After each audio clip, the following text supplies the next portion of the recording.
squad. So in the NBA, one of the players and the Miami Heat, what that nigga had like? That nigga had what?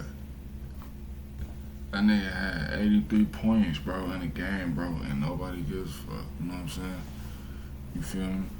Man, we finna see what the fuck going on, man. I ain't watched that bad, but I heard motherfuckers over here bashing his ass about this shit, though.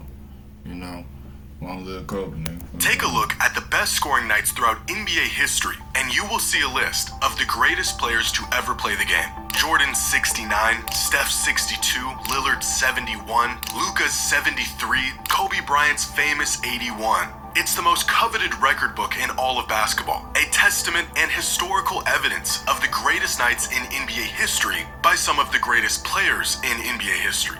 Which begs the question, what the hell is Bam Adebayo doing here with a mind-boggling modern NBA record of 83 points? Well, this, my friends, is the result of quite possibly the most egregious case of stat padding the NBA has ever seen. And despite scoring the second most points in a single game in the history of the NBA, Bam's 83-point night will go down as one of the most shocking and controversial games we may ever see. False, man.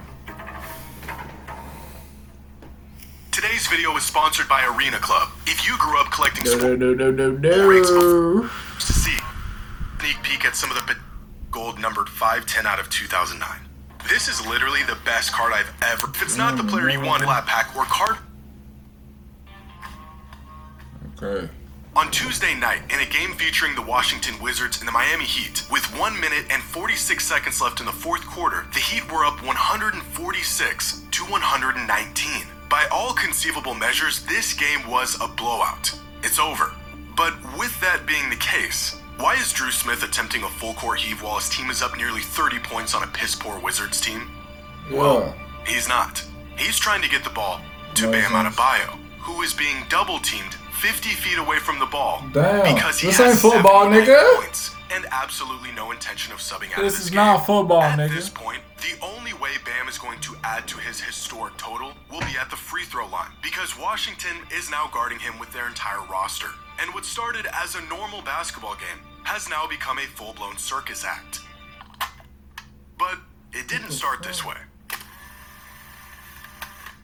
In just the first quarter of this game, Bam Adebayo had 31 points, the second most points scored in the first quarter of a game in NBA history. By halftime, Bam had 43. I gotta respect that right there. Just the first quarter of this game, Bam Adebayo had 31 points, the second most points scored in the first quarter of a game in NBA history. By halftime, Bam had 43, already a career high, and the second most points scored in the first half of a game in NBA history. Going into the third, the Wizards still had no answer for Bam. His points still flooding in, both naturally in the flow of the game and ethically. By the end of the third, Bam had 62 points, which, you guessed it, is the second most points through 3 quarters in NBA history. Before the start of the fourth quarter, Bam's performance was already being celebrated by his teammates and fans. He had broken LeBron's franchise scoring record of 61. He set a new career high, and the Heat were blowing the Wizards out by 20. And it is at this point where Bam and his coaching staff are left with a decision. Stay in the game and build onto an already substantial lead. Leave the floor and sub out as the hero of the night, or stay in the game and potentially chase the league's scoring record. What decision should they make? Well, it just so happens that I covered this exact predicament in my last video, where I asked the question, is it possible to score 100 points in an NBA game? The final verdict, yes, it is possible. The only problem? The circumstances required to have such a game are so unlikely that we will probably never see 100 points ever again. Unless a player is willing to infringe on the integrity of the game itself. There have been many games throughout the years that had record-breaking potential, but for a few reasons... I feel like Wemby, he could do that shit. I feel like he could. I ain't gonna lie.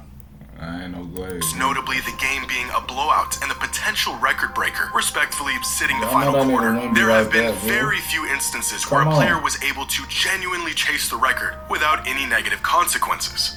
How did Bam Adebayo drop the most points in modern NBA history on a random Tuesday night in March? Great respect for Lennon.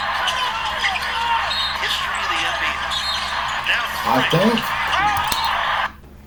think definitely for all them got them free throws y'all ass had, bro. I think they had like, let's say like 20. Bam. Look at the, bro.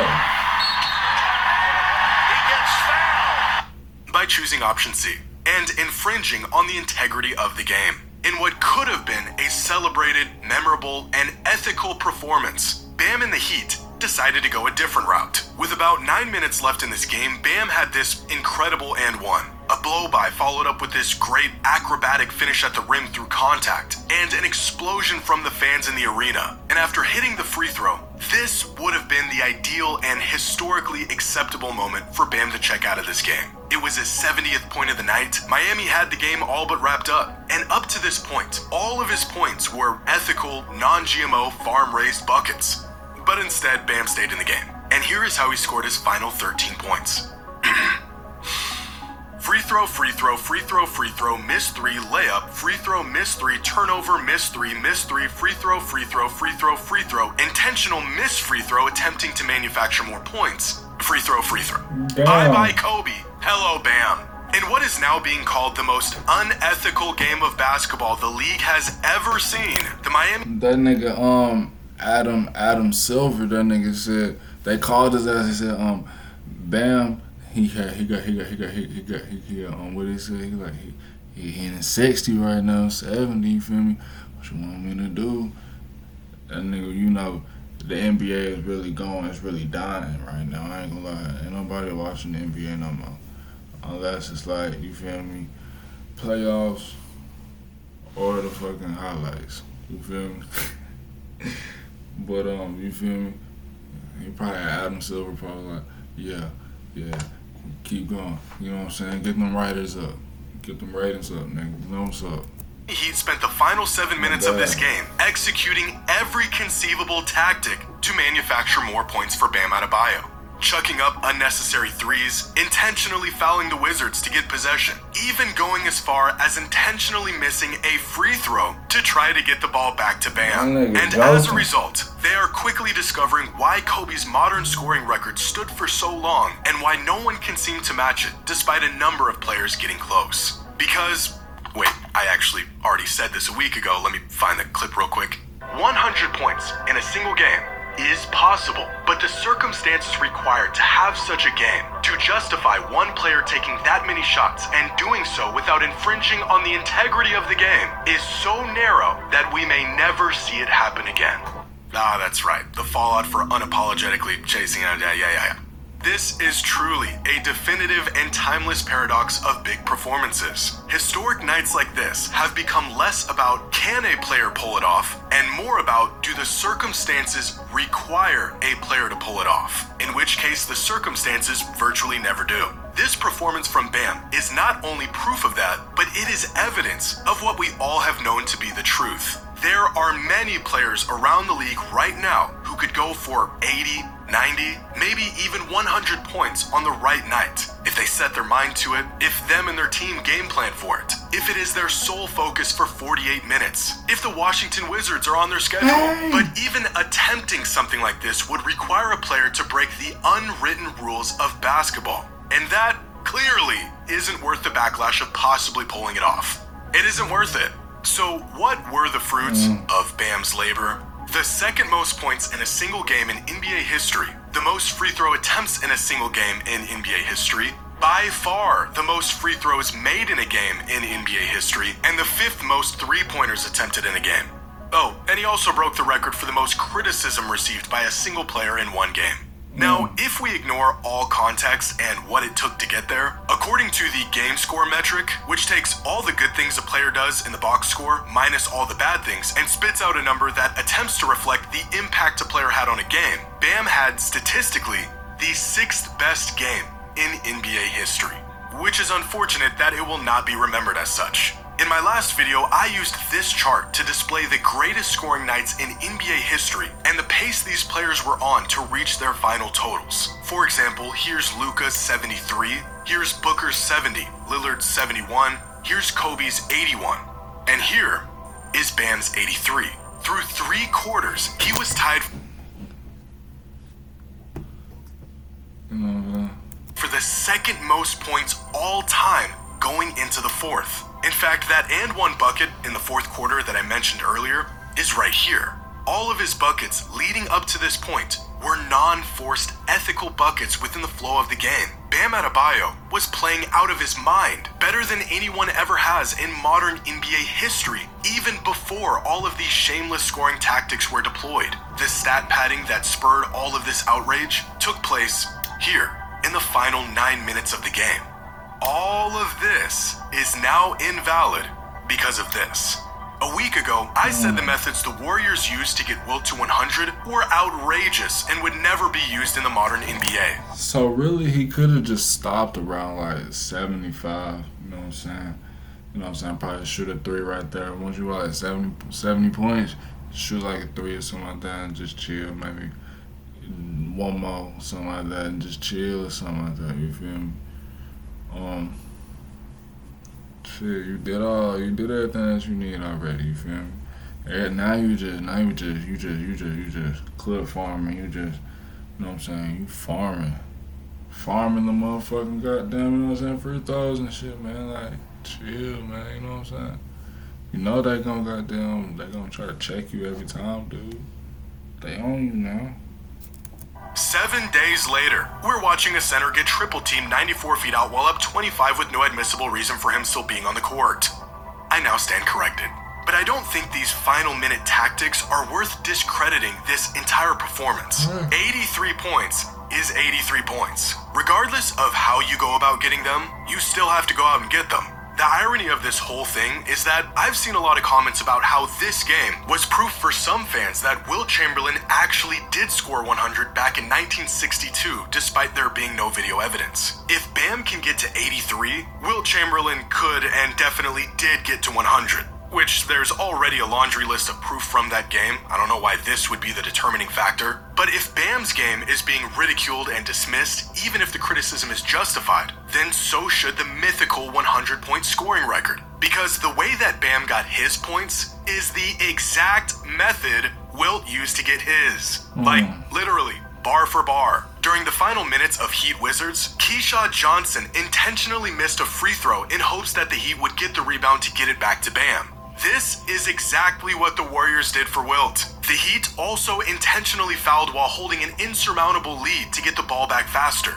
The Warriors did the same exact thing to get Wilt to 100. If Bam's 83 points is invalid because of these tactics, then for that same reason, so is Wilt's 100. Not only did the 2 biggest scoring nights in NBA history deploy the most gimmicky, shameless tactics to pull it off, this is quite possibly the only way to pull it off. The only difference between Bam's 83 and Wilt's 100 is video cameras and an angry mob of critics online.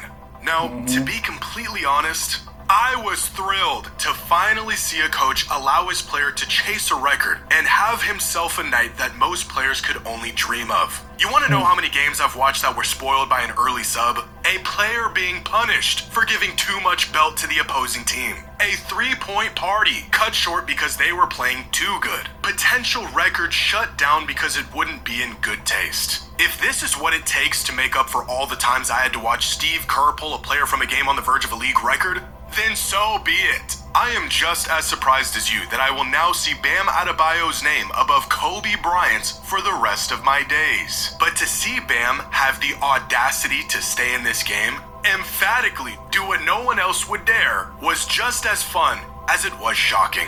Which, by the way, every single player, without exception, would choose to stay in the game and chase a record if their coach allowed them to. This just happens to be the rare case where a coach did allow it. How can we blame Bam for doing something every player would do if given the chance? I don't know, maybe instead of putting all the blame on the man who just scored 83 points in an NBA game, we should aim that frustration at the team that allowed it to happen. Throughout this game, Bam attempted 43 shots, which is a lot. But you want to know who shot more shots in a single game? Kobe. And Kobe, and Westbrook, and DeJounte Murray, and Kobe, and Cade Cunningham, and Kobe, Chris Webber, Kobe, Brunson, Jordan, and Kobe. What about all those free throws Bam attempted? Those are the symptom of a team desperate to slow a player down but can't stop him without fouling. It has been decades since the last time a player chased points to this extent, let alone had a coaching staff that allowed him to do it. But as I Exactly, folks. Like, that's what I'm saying. Like, you know what I'm saying? Like, I had to do something, man. You feel me? The Matrix going crazy right now. previously mentioned, this feels Cause I ain't gonna lie, why these people keep saying this shit was scripted and stuff like that, the same stuff. I feel like Will Chamberlain, that shit really happened, folks. Stop being stupid, you know. This stuff right here, you know what I'm saying? You might as well, how you gonna say his is real but his fake, you know? like conclusive proof that the only thing keeping that 100-point record intact is sheer respect for the unwritten rules and the opposing team and the game itself. If Bam can go for 83, I can only imagine what players like Luka, Shea, Giannis, and Wemby could go for if given the opportunity. But now that we're stuck looking at this for the foreseeable future, what are your thoughts on this game? Do you feel like Bam's 83 was legitimate? Or did the tactics used at the end of this game damage the legacy of this performance and how we'll remember it? I gotta know. So let me know your thoughts in the comments below. And as always, until next time. It was cool, man. You know what I'm saying? I mean, I ain't watching, you feel me? I'm waiting for the playoffs, y'all. When I get to the playoffs, when we go to the playoffs, man, I'm telling you, bro.